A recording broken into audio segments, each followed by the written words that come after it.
தமிழ் குரலியர்களுக்கு வணக்கம். நம்ம இன்று சந்திக்க இருக்கும் சிறப்பு விருந்தினர் ஃபர்ஸ்ட் லைன் மீடியாவின் முதன்மை ஆசிரியர் உமாபதி கிருஷ்ணன் அவர்கள். வணக்கம் சார். வணக்கம். வணக்கம்.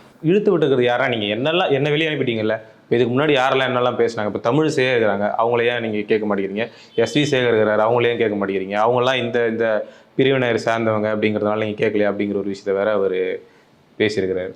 இல்லை, அதுதான் இவங்க பூரா யார்? ஒன்றும் பிராமணனாக இருப்பாங்க, இல்லைன்னா அண்ணாமலைக்கு எதிரானவர்களாக இருப்பாங்க. அவர்களை பற்றி தானே அவர் பேசுகிறாரு. அப்படிங்கும்போது அண்ணாமலையோட கையாளாக தான். இப்போ நீங்கள் சொல்லும்போது எனக்கு ரெண்டு விஷயம் புரியுது. இப்போ ஒன்று அண்ணாமலைக்கு இவர் சப்போர்ட்டராக இருந்திருக்கிறாரு, அதனால இப்போ அவர் நீக்கிட்டாங்கன்னு ஒரு விஷயம் இருக்குது. இப்போ கட்சியை பற்றி அவர் ஆல்ரெடி தப்பாக பேசுகிறாருன்றதுனால தான் இந்த ஆக்ஷன் எடுக்கப்பட்டிருக்கு. இவர் என்ன கேட்குறாரு அப்படின்னா, நீங்கள் பிராமணராக இருக்கிற ஒருத்தர் அவர் என்ன கட்சியை பற்றி பேசினாலோ, கட்சி தலைவரை பற்றி பேசினாலோ, அது எதுக்குன்னா போட்டு விடுறது தான். நீ என் மேலே கை வச்சுலாம் அண்ணன் மேலே வை அப்படின்ற மாதிரி தான். புரியுதா உங்களுக்கு? அப்போ என்னென்னா, அப்போ உடனே அண்ணாமலை நியாயமாக நடக்கிற மாதிரி எஸ்வி சேகரையும் தமிழிசை நீக்க முடியுமா? கட்சியை விட்டு நீக்க தொடவே முடியாது. அப்போ எஸ்வி சேகர் மாதிரி ஆட்கள்னு 2 பிராமணன் நீக்கி விட்டுருவாங்க. நீக்கி விட்டு இந்த மாதிரி இவர் சொன்னார், அவரையும் தான் நீக்கியிருக்கோம், அவர் சொன்னார் நீக்கியிருக்கோம், ஆனால் அவர் சொல்ல உங்களையும் நீக்கணும்ல. இல்லை, அண்ணாமலை எதிரிகளை அழிப்பதற்கு ஏவி விடப்பட்ட ஒரு ஆள் தான் திருச்சி சூர்யா அப்படின்னு. திருச்சி சூர்யா யதார்த்தமாக எல்லா உண்மையும் சொல்லியிருக்காரு.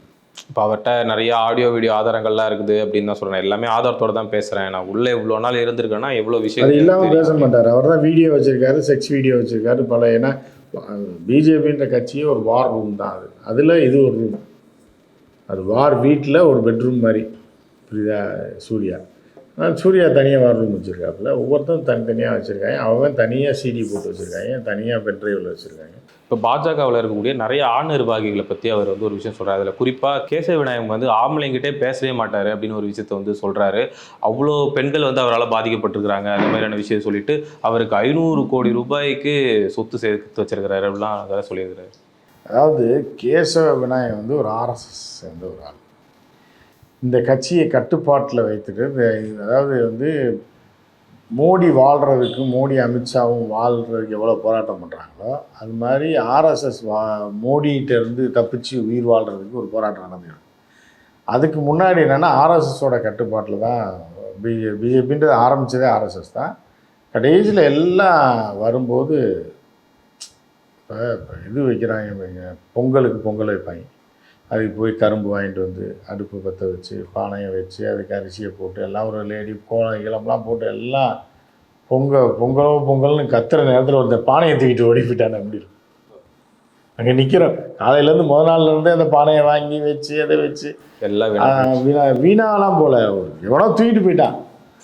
பொங்கல்னு கண்ணை மூடி கத்துற ஒரு செகண்டில் பானையை காணான்ற மாதிரி மோடி அமித்ஷா ஆர்எஸ்எஸ் 40 வருஷமாக கட்டி காய்ச்சி ஒரு ஆட்சின்ற வரும்போது பானையை தூக்கிட்டு ஓடி போயிட்டாங்க. பானையை உடைக்கலை, தூக்கிட்டு போயிட்டாங்க. பாதியை தின்னுட்டு மீதியை தூக்கிட்டு போயிட்டாங்க குஜராத்துக்கு. ஓகே, போட்டு உடைச்சாதான் அவனுக்கு யூஸ்லெஸ்ஸாக போயிருமே. அப்படி இருக்கிற நேரத்தில் அந்த பானை வாங்கிட்டு வர்றதுக்கு, கரும்பு வாங்கிட்டு வர்றதுக்கெல்லாம் வேலை பார்த்த ஆளில் ஒரு ஆள் தான் யார்? விநாயகம், வடக்கு விநாயகம். இந்த வடக்கு விநாயகம் என்னென்னா, படிக்கடியில் படுத்திருந்தாள் இங்கே பிஜேபி ஆஃபீஸில் படுத்து ஒரு நாள் ஆட்சிக்கு வந்துடுறாங்க. ஆட்சிக்கு வந்தவொடனே திண்ணையில் படுத்தவனுக்கு திருக்குன்னு வச்சாங்க கல்யாணம் வாங்கி. திண்ணையில் படுத்துட்டே இருப்பாங்க கிராமத்தில். திடீர்னு மாப்பிள்ளை ஓடி போயிடலாம். திடீர்னு தேடி பார்த்தா அவன் நம்ம சொந்தக்கார பையன் தான் மாப்பிள்ளை முறை தான் வேணும். அந்த காலத்தில், இப்போ கிடையாது. கூப்பிட்டு போய் இவனுக்கு தாலியை கட்டி விட்டுருவாங்க. ஸோ அந்த மாதிரியான ஒரு நிலை விநாயகத்துக்கு வந்துடுச்சு.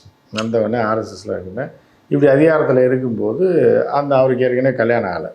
நல்ல பொண்ணாக பார்த்துட்டு இருந்தார். அப்போ ஆர்எஸ்எஸில் பல பேர் பொண்ணு தரல. பிராமணர்கள் இவனுக்கு வேலை வெட்டி கிடாமல் படிக்கடியில் படுத்திருக்கான், இவனுக்கு கொடுத்தா எப்படி ஒரு பொண்ணை காப்பாற்றுவான்னு சொல்லி விநாயகத்துக்கு பொண்ணு தரலன்ற மாதிரி தான் அவங்க சொல்கிறாங்க, நம்ம சொல்லலை. இதனாலே ஒரு கல்யாணம் ஆகாமல் 50 வயசு 60 வயசு ஆச்சு. 6 நேரத்தில் ஆட்சிக்கு வருது. இப்போ பிரைட்டாக வரும்போது இப்போ ஏன் பொண்ணு தருவான் 60 வயசில்? அப்படி இருக்கும்போது அதுக்கப்புறம் வேலையை ஆரம்பிக்கிறாரு. 55 பாவம், 55-60 வயசில் தான் அவருடைய வேலையை ஆரம்பிக்கிறார். ஏன்னா அவரோட விதி, தலைவிதி அந்த மாதிரி இருக்குது. அவர் 30 வயசு இருக்கும்போதே பிஜேபி ஆட்சிக்கு வந்திருந்தாருன்னா இன்றைக்கி ஒரு மல்டி மில்லியனராக நல்ல ஒரு வாழ்க்கை நடந்துட்டு ஒரு மினிஸ்டராக இருந்துருவார். நான் 60 வயசில் தான் பிஜேபி ஆட்சிக்கு வருதுன்றபோது அவர் என்ன பண்ண முடியும்? இது போட்டு தான். அப்போ இந்த பெண்கள் சும்மா அவரையும் போய் பார்க்குறீங்க, தப்பி இவர்கள் மேலே தானே இருக்குது. இவர்கள் போய் பார்த்தாங்கன்னா ஒரு சிங்கம், காஞ்சி கிடக்கிற சிங்கம், படிக்கடியில் படுத்துருக்க சிங்கத்திட்ட போய் நீங்கள் இது பண்ணி கொடு அதை பண்ணி கொடுக்கும் போது அது மேலே விழுந்து பராண்டா தான் செய்யும். அப்படின்ற மாதிரி தான். நீங்கள் ஏன் போகிறீங்க தெரியுது இல்லை, அப்போ தெரிஞ்சு வேணுனே தான் இங்கே போகிறாங்கன்னு அர்த்தம். அவர்னால பெண்கள் பாதிச்சிட்டாங்கன்னு சொல்ல முடியாது. அவரை வந்து உணர்வை தூண்டி விடுறாங்க அப்படின்னு அப்படி சொன்னால் என்ன பண்ணுவீங்க? அப்படி வழக்கு தொடுத்தா என்ன பண்ணுவீங்க? அதனால் அவர் விநாயகத்தை வந்து நம்ம குறை சொல்ல முடியாது. ஒரு ஆன்மீகவாதி 50 வயசுக்கு மேலே ஆச்சு, கல்யாணம் பண்ணலை, படிக்கடியிலே இருந்து தியாகம் செஞ்சு இந்த கட்சியை வளர்த்துருக்காரு. நீங்கள் அவரை போய் சுரண்டிங்க, அவரை போய் தப்பு சொன்னீங்கன்னா இவளுக்கு ஏன் அங்கே போகிறாங்க அப்படின்னு ஒரு கேள்வி இருக்குல்ல. ஸோ அதனால் அவரை நம்ம குறை சொல்கிறது தப்பு. இப்போ பாஜகவில் வந்து ஆல்ரெடி பெண்களுக்கு பாதுகாப்பு இல்லை அப்படின்னு சொல்லிலாம் வந்து பெண்கள் நிறைய யாருங்க போக சொன்னா? புரியுதா உங்களுக்கு? யார் போக சொன்னாங்க? பாஜகவில் பெண்களுக்கு பாதுகாப்பு இல்லைன்றீங்கல்ல. நீங்கள் எதுக்கு பாஜக கட்சிக்குள்ளே போகிறீங்க? கட்சி ஆஃபீஸ்க்கு எதுக்கு தனியாக போகிறீங்க? தனியாக போகலாமாங்க? போயிட்டு அப்புறம் குத்துதே குடையுதேன்னிங்கன்னா அது வந்து பெண்கள் இவர்களை தப்பு சொல்ல முடியாது. அவன் பாட்டுக்கு ஆஃபீஸ் போட்டு உட்காந்துருக்காங்க. அவனை ஏங்க நீங்கள் போய் தேடி போகிறீங்க? போயிட்டு ஐயோ அவர் இப்படி பண்ணிட்டாரு, நீ அங்கே கூப்பிட்டாரு அப்படின்னா ஏன் அங்கே போகிறீங்க அப்படின்னு அர்த்தம் இல்லை. பாதுகாப்பான இடத்துல நீங்கள் வாழ வேண்டியதானே, பாதுகாப்பான இடத்துக்கு போக வேண்டியதானே. ஸோ அந்த மாதிரி தான் அவர்களை குற்றம் சொல்ல முடியாது. ஒரு கூட்டம் ஒரு இடத்துல தங்கியிருக்கு, டி நகரில் ஆஃபீஸ் போட்டு தங்கியிருக்கு, அது இந்த மாதிரி செயல்கள்லாம் செய்துங்கும் போது எதுக்கு அங்கே போகிறீங்க நீங்கள்? இப்போ கேசவ விநாயகத்துக்கிட்ட எப்படி 5000 கோடி ரூபாய் சொத்து சேர்ந்தது அப்படிங்கிற மாதிரியான ஒரு கேள்வி வந்து அவர் எழுப்பியிருந்தார். கேசவ விநாயகம் அவங்க தானே கட்சியை ஆரம்பிச்சது, ஆர்எஸ்எஸ் தானே கட்சியை ஆரம்பிச்சது. அப்புறம் அவர்கிட்ட அண்ணாமலைட்டு 500 கோடி சேருக்கும் போது கேசவ விநாயகத்தில் சேரக்கூடாதா? அப்போ நீங்கள் ஜாதி பார்க்குறீங்க. ஒரு கவுண்டர்கிட்ட 500 கோடி சம்பாதிக்கிறதுக்கு அவனுக்கு அறிவு இருக்கும்போது, அறிவு சார்ந்த மக்களான பிராமண மக்கள் அவர்கள் இயற்கையிலே வந்து அறிவு ஜாஸ்தி அப்படிங்கும்போது அவர் 500 கோடி சம்பாதிக்க முடியாது அவர். அப்போ நீங்கள் அண்டர் எஸ்டிமேட் பண்ணுறீங்க இதில் அப்படின்னு தான் பார்க்க முடியும். இப்போ இவரே 2 வருஷத்தில் வந்து எவ்வளோ சம்பாதிச்சிட்டாருன்னா 20 வருஷமாக இருக்க கேசவ விநாயகம் சம்பாதிக்கிறதுல என்ன ஆச்சரியம் இருக்குது? ஆச்சரியம் இருக்காது. அது வந்து நீங்கள் வந்து ஜாதி ரீதியாக வந்து பிராமணர்களை தாழ்த்தக்கூடிய ஒரு நிலையில் நீங்கள் கேள்வி கேட்குறீங்க அப்படின்னு தான் நான் பார்க்கணும். அவர் ஆனால் கேட்கும்போதே 5000 கோடி அப்போவே அவர் சம்பாதிச்சுக்கிறாரு. இன்னுமே கூட அவருக்கு எந்த ஒரு பொறுப்பும் தரப்படலை. அவங்கெல்லாம் பின்னாடியே வச்சு நிறைய வேலை வாங்கிக்கிட்டு இருக்காங்க. இந்த மாதிரியான கட்ட பஞ்சாயத்து வேலையே இல்லாமல் 500 கோடி ஒருத்தர் சம்பாதிக்கிறான் அப்படின்னா பதவி கொடுத்தா என்னங்க ஆகும்? அதனால் கட்சி தலைமை கொடுக்காமல் இருக்கலாம். தலைமை கொடுத்தா தலைமை பொறுப்பு வந்துடும், இந்த வேலைலாம் செய்ய முடியாதுன்ற மாதிரி. ஆமாம், இப்போ 4 பேரை பார்க்கணும், ஃபோன் பண்ணணும், இது பண்ணணும், அந்த வேலை பார்க்க முடியாது. இதுனா கலெக்ஷன் வேலையை மட்டும் பார்க்கலான்ற மாதிரி கூட நினச்சிருக்கலாம். சார், சமீபத்தில் வந்து திருச்சி சூர்யா அவர்கள் போட்டிருக்கக்கூடிய பதிவு, அவர் இன்டர்வியூலாம் கொடுத்ததுல நிறைய விஷயங்கள் வந்து ரொம்ப பரபரப்பாக பாஜகக்குள்ளே என்ன நடக்குது அப்படிங்கிறது எல்லாமே வெளியிட்டே இருக்கிறாரு நாளுக்கு நாள். இதில் குறிப்பாக சொல்ல போனால் முக்கிய தலைவர்கள்னு சொல்லிட்டு ஒரு லிஸ்டெல்லாம் விடுறாரு. நயனா நாகேந்திரன் சொல்கிறாரு, தமிழிசை சவுந்தரராஜன் சொல்கிறாரு, எஸ்வி சேகர் முதற்கொண்டு எல்லாரையும் அட்டாக் பண்ணுறதை பார்க்க முடியுது. இது குறித்து உங்களுடைய பார்வை? அதாவது என்னென்னா, ஒரு கட்சி வந்து தமிழ்நாட்டில் புதுசாக வருது. ஏன்னா இப்போ தான் அதில் வந்து தலைவர்களே ஃபார்ம் ஆகிறாங்க. அந்த தனுஷ் படத்தில் சொல்லுவாங்க, அதுக்குள்ளே பேபி ஃபார்ம் ஆயிடுச்சு அப்படின்னு. முதல் நாள் தான் ரூம் போட்டோம், அதுக்குள்ளே பேபி ஃபார்ம் ஆயிடுச்சுன்ற மாதிரி அங்கே பேபி ஃபார்ம் ஆயிடுச்சு வேகமாக. நீங்கள் பாஜகவில் எவனுக்குமே அனுபவம் கிடையாது, எந்த கட்சியை பற்றி எவனுக்குமே தெரியாது. ஸோ அப்போ என்ன பண்ணுறாங்கன்னா, தலைவனே ஒரு தற்குறின்ற மாதிரி 2 வருஷம்தான் ஆகுது. புரியுது? அதுக்கு கீழே இவர்கள்லாம் பெருந்தலைவர்கள். முதல் ரவுண்டில் ரெட்டி, அப்புறம் இவர் சூர்யா, அப்புறம் வந்து நாராயணன், இப்போ டிவியில் பேசி கத்திக்கிட்டே கிடப்பாங்க நாராயணன், இன்னும் 4-5 பேர் இருக்காங்க. இவங்கெல்லாம் 2ஆம் கட்ட தலைவர்கள், மிகப்பெரிய தலைவர்கள். அவர்கள் எவ்வளோ நாள் அரசியலுக்கு வந்தாச்சுன்னா 5 வருஷம் ஆச்சு. அதில் இப்போ யார் ஜூனியர்னால் ஜூனியருக்கு தலைவராக போடுறாங்க. ஸோ அப்போ வந்து இருக்கும்போது இவர்களுக்குள்ள ஒரு டீமு, அதுக்குள்ளே ஒரு கொள்ளையடிக்கிற டீம் ஒன்று, எவனை பிடிச்சி ஆட்சி மத்தியில் நம்ம கையில் இருக்கிறதோ அதை வைத்து எந்தெந்த இதை வைத்து மிரட்டி எவன்கிட்ட பணம் பறிக்க முடியும்னு ஒரு இந்த கும்பலே அப்படி இறங்குது. அப்போ அவர்கள் எப்படி பேசிக்குவாங்க, என்ன மாதிரியான இவர்களுக்குள்ள உரையாடல் இருக்கும், எப்படி மிரட்டுவாங்க, என்னென்ன மாதிரியாக இந்த கட்சியை நடத்திக்கிட்டு இருக்காங்க, இதுக்குள்ளே யார் யாருக்கு ரிவல்ரி இருக்குது. இது ஒரு குடும்ப படம் மாதிரி தான். புரியுதா உங்களுக்கு? ஹம் ஆப்கே ஹேன் கோன்னு ஒரு படம் வச்சு 30 வருஷத்துக்கு முன்னாடி. அதில் இப்படி தான் ஒரே ஒரு குடும்பத்தை வச்சு 3 மணி நேரம் படம் வரும். பாட்டு சண்டையே இருக்காது படத்தில், பாட்டு இருக்கும், அடுத்து வசனம் இருக்கும், இப்படி 3 மணி நேரம் அந்த படம் வரும் ஒரு குடும்பத்தை வச்சு. பிரிட்டனில் தான் எழுதினாங்க. அந்த பிரிட்டன்லேயே அந்த படம் வந்து என்ன ஆச்சுன்னா ஒரு 50 நாளோ 100 நாளோ ஓடிடுச்சு. நொந்துட்டாங்க, ஏன்டா இது என்னடான்னு சொல்லி அவங்க போய் பார்த்துட்டு அங்கே உள்ள விமர்சகர்கள் எழுதினா டாப் 10 வேர்ல்டு டாப் 10 மூவிஸ்ன்னு எழுதுவாங்க ஹாலிவுட் படத்தை பற்றி. அதில் இந்த படம் வரலாறு சாதனை படைச்சிருச்சு, 100 நாள் ஓடி. அப்படின்னாலும் இந்த டாப் 10ல் போடாமல் இருக்கவே முடியல, வேறு வழியே இல்லை, நியாயமாக போட்டு தான் போட்டுட்டு அதுக்கு விமர்சனம் படு கேவலமாக எழுதுனாங்க. என்னடா இந்தியன் மூவி, ஒரு கல்யாணம், ஒரு இளவு, இதை வச்சு 3 மணி நேரமாக படம், இந்த படத்தை 100 நாளாக அவங்க பார்த்துக்கிட்டு இருக்காங்க அப்படின்னு சொல்லி நாசுக்காய்க்கு அது டாப் 10லையும் எழுதிட்டு அதை எழுதினாங்க. அந்த மாதிரியான ஒரு படம் தான் இப்போ பிஜேபியில் நடந்துகிட்ருக்கு. அந்த கதை தான் இப்போ சூர்யா சொல்கிற கதை. உள்ளே என்னென்ன நடக்குது, யார் யாருக்கு யார் யார் ரைவல், எவன் எவனை காலவாரன்னு பார்த்தா, எவன் எவளை தூக்கிட்டு போகணுன்னு பார்த்தா, எவன் எவளை கூப்பிட்டான், யார் எவன்கிட்ட காசு கேட்டான் அப்படின்ற ஒரு கதையை வந்து சூர்யா வந்து ஒரு ஃபுல்லாக சொல்லி 3 மணி நேரம் சொல்லியிருக்காப்புல. அதை அந்த சேனலில் வந்து ஃபுல்லாக போட்டால் பார்க்க மாட்டாங்கன்றதுனால கட் பண்ணி 1 2 3 4ன்னு நக்கீரனில் போட்டிருக்காங்க. இந்த படத்தில் எல்லா காட்சிகளும் சுவாரஸ்ய காட்சிகள் இருக்குது, சண்டை காட்சிகள் இருக்குது, பணம் பறிக்கிற கொள்ளை கும்பலை பற்றிய கதைகள் இருக்குது, பெண்களை அழைக்கிற கதைகள் இருக்குது, பெண்களை ஏமாத்தின கதைகள் இருக்குது, பொம்பளை எப்படி டீல் பண்ணுவான் பிஜேபியிலன்றிருக்கு, தலைமை எப்படி ஆளுன்றிருக்கு, ஏற்கனவே இந்த தலைவி எப்படி ஆளுன்றிருக்கு. இது அனைத்து சாராம்சமும் அடங்கிய ஒரு தான் சூர்யாவோட கதை. இப்போ எல்லா கான்செப்ட்லேயும் ஒரு கண்டென்ட் இருக்குது உள்ள அப்படிங்கிறதான் பார்க்க முடியுது. இப்போ இதில் என்னென்னா மணல் கொள்ளையில் வந்து ஒரு 5000 கோடிக்கு மேலே வந்து முக்கியமான பிரமுகர்கள்லாம் வந்து ஈடுபட்டிருக்கிறாங்க. அவ்வளோ கொள்ளைகளுக்கும் வச்சு இந்த லிஸ்ட்டு நான் ஒன்றா வெளியிட போகிறேன் அப்படின்னு ஒரு விஷயத்தை வந்து சொன்னது வந்து இப்போ பாஜகக்குள்ளே பரபரப்பாக ஐயோ நம்ம பேர் போட்டுருவாரோ நம்ம பேர் சொல்லிடுவாரோ அப்படிங்கிற மாதிரி ஒரு பதட்டத்தில் இருக்கிறாங்க அப்படிங்கிறத பார்க்க முடியுது. அவர் என்ன லூஸாக பாரதிய ஜனதா கட்சியில் இருக்க பேரை சொல்கிறதுக்கு. மணல் கொள்ளை அப்படின்றது மலைகள், நீங்கள் வந்து சவுத்தில் போனீங்கன்னா கேரளாவில் ரோடு போட்டுட்ருக்கான், 8 வே ரோடு போட்டுருக்கான், 12 வே ரோடு போட்டுருக்கான். இந்த பக்கம் 6 வழிச்சாலை, அந்த பக்கம். ஏன்னா அவங்க லேட்டாக போடுறாங்கன்றதுனால 6 வழிச்சாலை 4 வழிச்சாலைன்றது 6 வழிச்சாலையாக 8 வழிச்சாலையாக போட்டுட்ருக்காங்க. அப்போ அது ஃபுல்லாக மலை பிரதேசம். கேரளாவில் வந்து ஸ்ட்ராங்கான கல் கிடையாது. அங்கே உள்ள மலையெல்லாம் வந்து பார்த்திங்க அப்படின்னா கற்களும் மணலும் சேர்ந்த மலைகள். அந்த நிலச்சரி வந்து அப்படியே சரிஞ்சு விழுகிறப்ப நீங்கள் பார்த்துருக்கீங்க. அப்புறம் சேறு சகதியமாக இருக்கும். அந்த மாதிரியான மலைகள் தான் இருக்குது. பாறை மலைகள் இல்லை. இந்த பாறை மலைகள் வந்து எங்கே இருக்குன்னா தமிழ்நாட்டிலையும் ஆந்திரா பார்டர்லேயும் தான் இருக்குது. ஸோ இந்த பாறைகளை உடைத்து அங்கே கொண்டு போகிறாங்க கேரளாவுக்கு. அவங்க தண்ணி கேட்டால் தரமாட்டான், அவனுக்கு ரோடு போடுறதுக்கு இங்கேருந்து பாறை கொடுக்குறாங்க.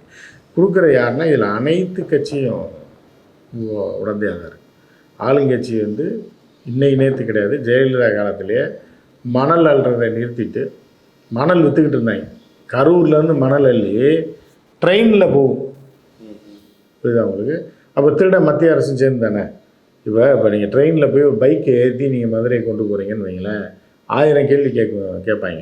என்னென்னா ஆர்சி புக் இருக்கான்மா, கரண்ட்டில் இன்சூரன்ஸ் இருக்கான்மா, பெட்ரோல்லாம் ட்ரை பண்ணிட்டீங்களான்மா, இதெல்லாம் கேட்டு நாளைக்கு வண்டியில் தான் போகுன்றதேன்னு சொல்லுவான். ஆனால் திருட்டு மணலை ட்ரெயினில் ஏற்றி வேறு மாநிலங்களுக்கு விற்றுக்கிட்டு இருந்தாங்க.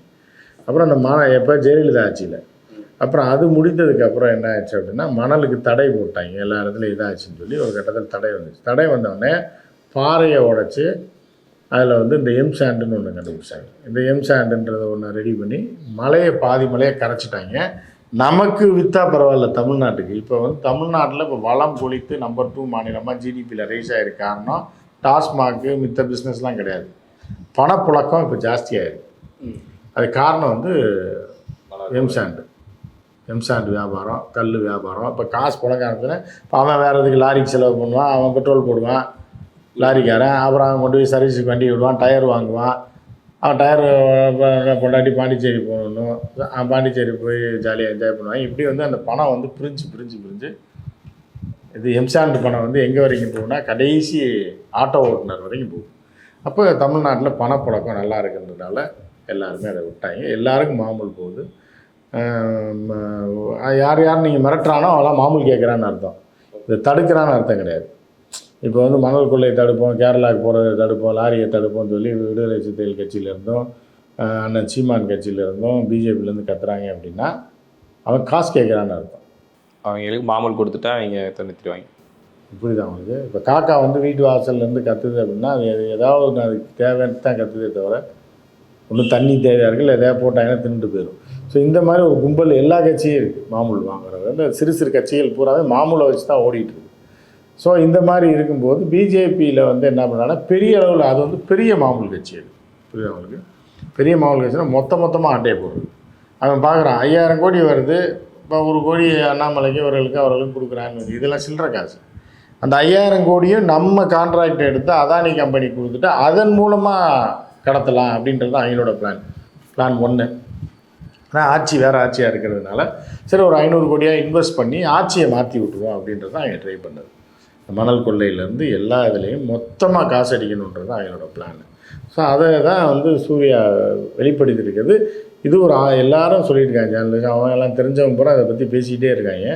அப்போ உள்ளுக்குள்ளே இருந்து ஒரு ஆள் வந்து சொல்லும்போது அது இன்னும் கொஞ்சம் பவர்ஃபுல்லாக இருக்கும் அப்படின்ற மாதிரி தான் சூர்யா சொல்கிறது. இப்போ அவர் சொல்லும்போது இது ஏதோ உண்மைதான் இருக்கு போல இருக்கு அப்படிங்கிறது பார்த்தாலும் உண்மைதான் இருக்குன்னு முழுக்க முழுக்க உண்மைதான் இருக்குது. ஓகே, சூர்யா சொல்கிறது யதார்த்தமான உண்மைகள், யதார்த்தமான விஷயம். சூர்யாவுக்கு வந்து என்ன அப்படின்னா, அவன் பார்த்தவரை இது நமக்கு கேள்விப்பட்டவரை என்னென்னா, சூர்யாவுக்கு சம்பாதிக்க தெரியாது. சம்பாதிக்க தெரிஞ்சிருந்தால் மத்தியில் ஆட்சியில் இருக்க அண்ணாமலை செருப்பால் அடித்தாலும் கூடயே போயிருப்பாப்புல என்னன்னு. ஆனால் கொஞ்சம் தன்மானம் இருக்கிறதுனால திராவிட இயக்கங்கள்லேருந்து போன திராவிட சிசு தான். புரியுதா உங்களுக்கு? அதுதான் இப்போ கூட அவர் என்ன சொல்கிறாங்கன்னா, அவர் ஏதோ ஸ்லீப்பர் செல்லு டிஎம்கோட அப்படிங்கிற மாதிரி. இல்லை, அப்படின்னு சொல்ல முடியாது. திராவிட சிசு. ஓகே, புரியுதா? அதோட தன்மையை வந்து மாற்றிக்கிறாரு. புரியுதா உங்களுக்கு? புரியுது. இப்போ நீங்கள் கோழி அப்படின்னா அந்த கோழியோட தன்மையை சாக வரைக்கும் மாற்ற முடியாது. புரியுதா உங்களுக்கு? ஒரு ஆடு இருக்குது, ஆடோட தன்மை அதே இதில் தான் இருக்கும். அதை நீங்கள் இப்போ பெரிய இடத்துல வச்சு வளர்த்தாலும் சரி, புல்லு நெல்லுமா போட்டு வளர்த்தாலும் சரி, எப்படி வளர்த்தாலும் அது அப்படி தான் இருக்கும். அதோட தன்மைன்னு ஒன்று இருக்குல்ல, அந்த மாதிரி இது திராவிட சிசுவோட தன்மை. அண்ணாமலையை பார்த்து இன்ஸ்பயர் ஆகி உள்ளே போயிட்டாங்க கட்சிக்குள்ளே அப்படிங்கிற மாதிரி ஒரு விஷயத்தெல்லாம் அவரை சொல்லிக்கிட்டு இருக்கிறாரு. அவ்வளோ பற்றா அவர் மேலே அப்படிங்கிற மாதிரி ஒரு இந்த மழை நேரத்தில் தெரியாமல் பிளாட்பாரத்தில் நடக்கும்போது சாக்கடைக்குள்ளே விழுந்துடும். இப்போ அதுதான் இது. புரியுதா? அண்ணாமலை மேலே டப்புன்னு இம்ப்ரெஸ் ஆகி டப்புன்னு காலை வச்சா பல்லாம் உள்ளே விழுந்து கை கால் விழுந்து அந்த மாதிரி அப்புறம் ஆளை வச்சு தூக்கி வெளியே கொண்டு வந்து குளிக்க வச்சு சாக்கடை தண்ணியெல்லாம் போக்கி திருப்பி வேறு இடத்துல சேர்க்கணும். அதுதான் இப்போ அந்த நிலையில் தான் இருக்காப்புல திருச்சி சூர்யா. ஸோ இம்ப்ரெஸ் ஆகி விழுந்துட்டாப்புலன்னா திருப்பி பிளாட்ஃபாரம் போயிடலான்னு ஜம்ப் பண்ணியிருப்பாப்புல, ஓட்டோக்குள்ளே விழுந்துட்டாப்புல, தூக்கி இப்போ சாக்கடை கழுவி வெளியே உட்கார வச்சுருக்கேன். இதுதான் பார்த்து. இப்போ அவர் பேசும்பொழுது இப்போ பாஜகக்குள்ளே முன்னாள் மாநில தலைவராக இருக்கிறவங்களெல்லாம் கூட அவர் வந்து பேசுகிறார். இவங்க தமிழிசை அவர்களை பற்றி பேசும்போது என்ன சொல்கிறாருன்னா, அவங்க வந்து ஆளுநராக இருக்கும்போது 500 கோடிக்கு மேலே சொத்து சேர்த்துட்டாங்க அப்படிங்கிற ஒரு விஷயத்த வந்து சொல்கிறாரு.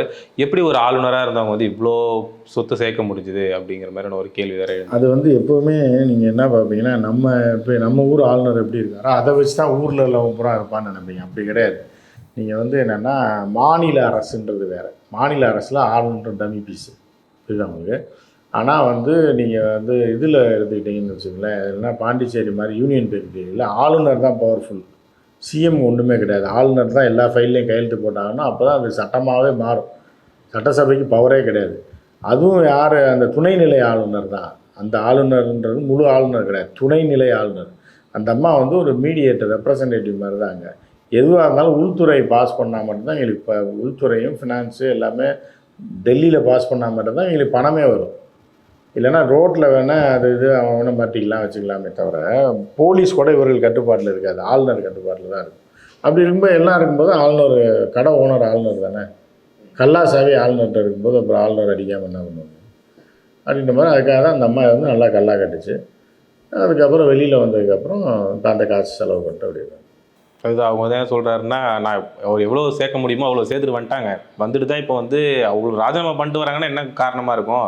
இப்போ 2 மாநில ஆளுநருக்கு வந்து ராஜினாமா பண்ணுறாங்கன்னா இதுதான் காரணம் அப்படின்னு ஒரு விஷயத்த வந்து சொல்றாரு. அது இன்னொரு உண்மை. அதுக்காக கட்சிக்குள்ளே இருக்கிற ஆட்களுக்கு தானே தெரியும். இப்போ நம்ம கூட வந்து கட்சியில் இருக்கிறவர்கள் சொல்வதையும் இதையும் நம்ம பார்க்குற விஷயங்களையும் பேசுகிற விஷயங்களையும் சொல்லுவோம். ஆனால் அதுக்கு உள்ளுக்குள்ளேயே இருந்தவங்களுக்கு எல்லாமே தெரியும்ல. அந்த வகையில் தான் சூர்யாவுடைய பேச்சு வந்து சாதாரண விஷயம் கிடையாது. சூர்யாவுடைய கருத்துக்கள் வந்து சாதாரணமாக நம்ம எடுத்துக்க முடியாது. முழுக்க முழுக்க உண்மை இருக்குது அதில். ஏன்னா 80% மேலே உண்மை இருக்குது. ஸோ அப்படி இருக்கும்போது என்ன ஆகுது அப்படின்னா, அவருடைய மனக்குமுறலை சொல்லி உள்ளே என்ன நடக்குதோ அதை சொல்லியிருக்காரு. அது காரணம் அவருக்கு பதவி தரலன்றது. அது ஏன் அவருக்கு பதவி தரலன்றது காரணம், இவர் பிழைக்க தெரியாத ஒரு ஆள். ஒரு வகையில் பார்த்தா காசு அடிக்க தெரியாத ஒரு ஆள். ஆர்கே சுரேஷெல்லாம் ஏன் அவங்க வச்சுருக்காங்க, வச்சு ஓட்டுறாங்கன்னா, டக்குன்னு ஒரு லைட்டாக நூலை போட்டால் ரோடை போட்டுருவாங்க. போட்டு டக்குன்னு இந்த இங்கே ஒருத்தன் 100 கோடி அடிச்சிட்டான்னு தெரிஞ்சு ஆர்கே சுரேஷ் அங்கே இருப்பாங்க. இல்லை அவன்கிட்ட 15 கோடி அடிச்சு தலைவனுக்கு ஒரு 5 கோடி கொடுத்துட்டு மிரட்டி தலைவருக்கு ஒரு அமௌண்ட்டை கொடு, எனக்கு 15 கொடுத்து இல்லை தலைவருக்கு ஒரு 50 கொடு அப்படின்னு சொல்லி வாங்கி கொடுக்குற ஆள் தான் ஒரு தலைவனுக்கு தேவை. நீ விசுவாசமான தொண்டனாக இருந்தீங்கன்னா நீ வேலைக்காரனாக தான் இருக்க முடியும். அப்போ இருக்கும்போது நீங்கள் யூஸ்லெஸ் ஃபெல்லோவாக இருந்தீங்க. அப்போ உங்களுக்கு என்ன பதவி கொடுக்க முடியும்? உங்களுக்கு அறிவே இல்லைங்கும்போது என்ன பதவி கொடுக்கும்? உங்களுக்கு வேலையும் இல்லை, அறிவும் இல்லை, நாலேஜ் இல்லை, அடுத்த கட்டமாக உயர்த்துறதுக்கான இதுவும் இல்லை. விசுவாசத்தை மட்டும் வச்சு அரசியல்வாதி எதையுமே செய்ய மாட்டான். அப்போ சூர்யானால எந்த லாபமும் கிடையாது அப்படின்றதுனால அவரை பெருசாக மதிக்காததுனால இவர் வந்து நம்ம இவ்வளோ விசுவாசமாக இருக்கோம், அண்ணாமலை என்னையை தொட்டுட்டு தான் அண்ணாமலையை தொட முடியுன்ற ரேஞ்சுக்கு இருக்கோன்னா அப்போ நீ அடியாளாக தான் இருக்கணும். தலைவனாக மாற முடியாது, பங்காளியாக மாற முடியாது. அதனால வெளியே அனுப்பிட்டாங்க. அவர் வந்து உள்ளே நடக்கிற உண்மையெல்லாம் சொல்கிறார். ஆனால் அவர் என்ன சொல்லிடுறாருன்னா, இப்போ இதுக்கு முன்னாடியே வந்து கட்சி தலைவர்களை பற்றி கட்சியை பற்றிலாம் வந்து அவ்வளோ பேசினவங்களாம் இருக்கிறாங்க. நான் ஒன்றும் அவ்வளோலாம் பேசலை. என்னோட பதவியை இப்போ நீக்கிறது. ஆனால் இப்போ கட்சிக்குள்ளே தான் அவர் இன்னும் இருக்கிறாரு. இருந்துமே அவர் இன்னும் அண்ணாமலைக்கு சப்போர்ட் பண்ணி பேசுகிற மாதிரி தான் ஒரு விஷயம் போயிட்டுருக்கு. இப்போ பதவி தான் போயிடுச்சு. ஆனால் அவர் இன்னும் கட்சிக்குள்ளே இருக்கிற மாதிரியான ஒரு டாக் தானே போயிட்டுருக்கு. இல்லை, கட்சிக்குள்ளே இருக்கிறாரு அப்படின்னா கூட இதில் 2 விதமாக பார்க்கலாம். ஒன்று வந்து அண்ணாமலை தூண்டி விட்டு என்னையும் நீ 4 வையா, புரியுதா? இந்த பழைய ரஜினி படத்துலலாம் சொல்லுவாங்க, இப்போ காட்டுவாங்க. என்ன பண்ணுவாங்கன்னா, என்னையும் 2 அரை அரைஞ்சி கட்டி போட்டு போயிரு அப்படின்னு சொல்லி உள்குத்து வேலை பண்ணுவாங்க. அந்த மாதிரி தான் இருக்குது. என்னையும் 2 வஞ்சிக்கோ, ஆனால் அவங்கள பூரா கழுவி ஊற்றி உண்மையை பூரா சொல்லிவிட்டு ஒரு 2 மாதம் கழிச்சு திருப்பி உள்ளே சேர்த்துக்கிறேன்ற மாதிரி தான் இப்போதைக்கு போயிட்டுருக்கு. இருந்தாலும் அண்ணாமலை அடித்த அமௌண்ட்டையும் பற்றி சொல்லும்போது ஒரு சந்தேகம் வருது. இல்லை அண்ணாமலைக்கு எதிராகவும் அவர் சொல்லியிருக்காப்புல. ஏன்னா ஒரு சீரியஸ் இஷ்யூவில் அண்ணாமலை வந்து இந்த மாதிரி மணல் மாஃபியாட்ட காசு வாங்குறாருன்னு சொல்லி ஓப்பனாக சொல்கிறதும், மத்தியில் வந்து இருக்கிறவங்க அண்ணாமலை பெரிய அமௌண்ட்டை போட்டாருன்னு சொல்கிறதும், நல்லா சம்பாதிச்சிட்டான்னு சொல்கிறதும், அது வந்து அப்போ சூர்யா உண்மையிலேயே மாறிட்டார் அப்படின்ற மாதிரியான ஒரு போக்கு. உங்களுடைய நேரத்திற்கும் கருத்துக்களுக்கும் மிக்க நன்றி சார்.